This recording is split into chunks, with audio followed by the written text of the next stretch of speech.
Welcome to Black and Gold Digital Edition, a behind-the-scenes look at your Pittsburgh Steelers.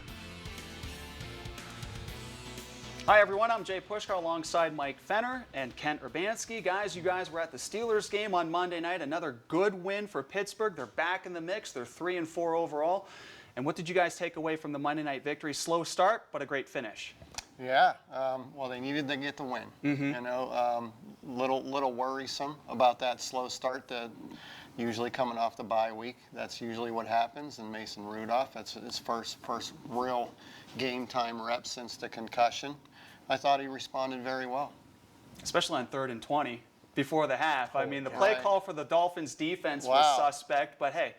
Pittsburgh was able to deliver when they needed to. Even before that, though, we were talking about this on the ride back. I thought that the 3rd and 11 backed up on their own 5 with the Deontay Johnson completion, that was huge. That was an unbelievably huge play because they had no offense going.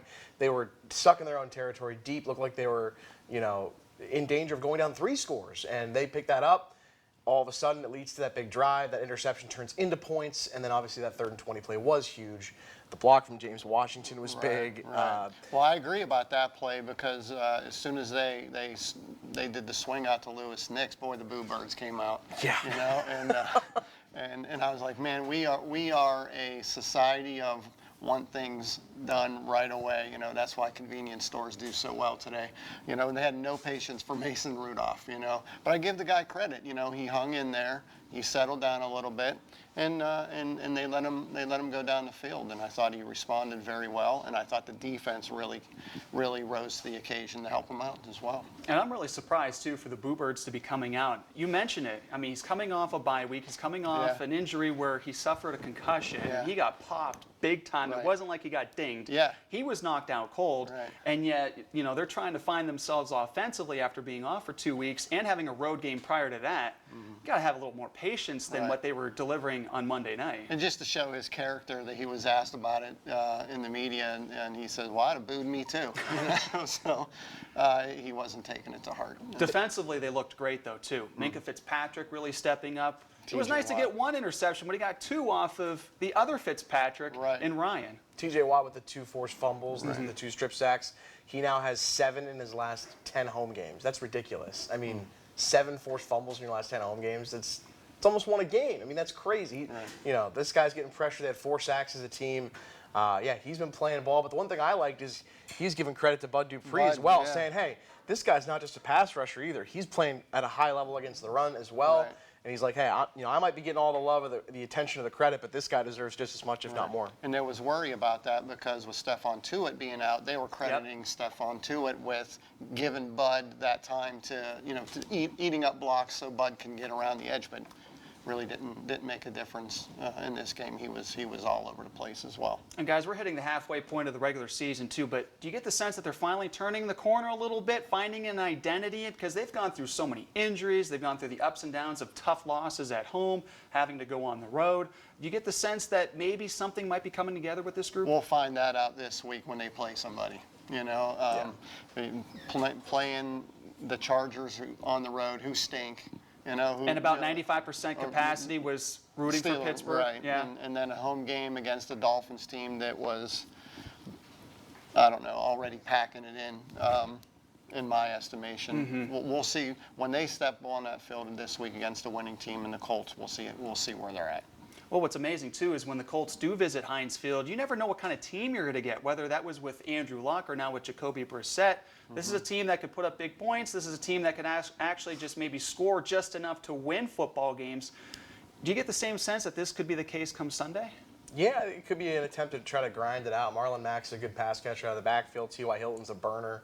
But Eric Ebron's playing good football at tight end. Jack Doyle, another tight end option. They've got some guys that can play. Great offensive line, as we talked about on the main show. And, yeah, I mean, they just played really efficiently. They don't turn the ball over. They don't commit many penalties. So I think Pittsburgh's best opportunities to try to create havoc, and those pass rushers have to kind of let loose and make them uncomfortable. If you get them out of their element, I think by playing at home, that's obviously going to help. But just get them out of their element early, then they're going to be like, whoa, what are we doing here? You know, this isn't the AFC South. This is a real defense and a real crowd here at Pittsburgh. Hey, look, the reason Andrew Luck's not in the league anymore is because that offensive line. Yeah. Over the took years. Over the years, he took hit after hit after hit. Now you got number ones all the way across that offensive line. It took too long to invest in it, but yeah. I know, but Jacoby Brissett is the beneficiary of that. I'm interested in see how that line of defensive number ones goes against that offensive line of number ones for the Colts. I think it's going to be really interesting. That'll be a great matchup just within the trenches. Don't worry about anything else. Let's see I what think it's those going to be a lines low-scoring game myself. I'm not looking for anything Especially if the weather starts to play a little havoc too in the Northeast with what we're getting into the weekend from Friday, Saturday, Sunday. Yeah.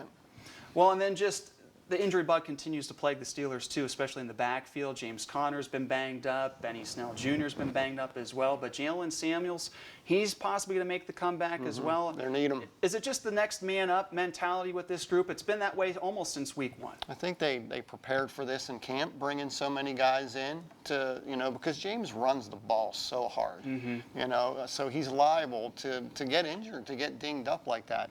I questioned it from the sidelines when I saw him running in. I did, but at that time I didn't know that, what's his name, the backup that's hurt? No, Benny Snell. Benny Snell. Yeah. I didn't know that he was hurt. I was questioning why James was going into the game to kill the clock. And I ISO'd on him, and sure enough, on that last play that he ran, he came out with his shoulder hanging down. So, and I was concerned about that, but he just runs the ball so hard that he's just susceptible to getting those types of injuries. They brought in Benny Snell for those reasons.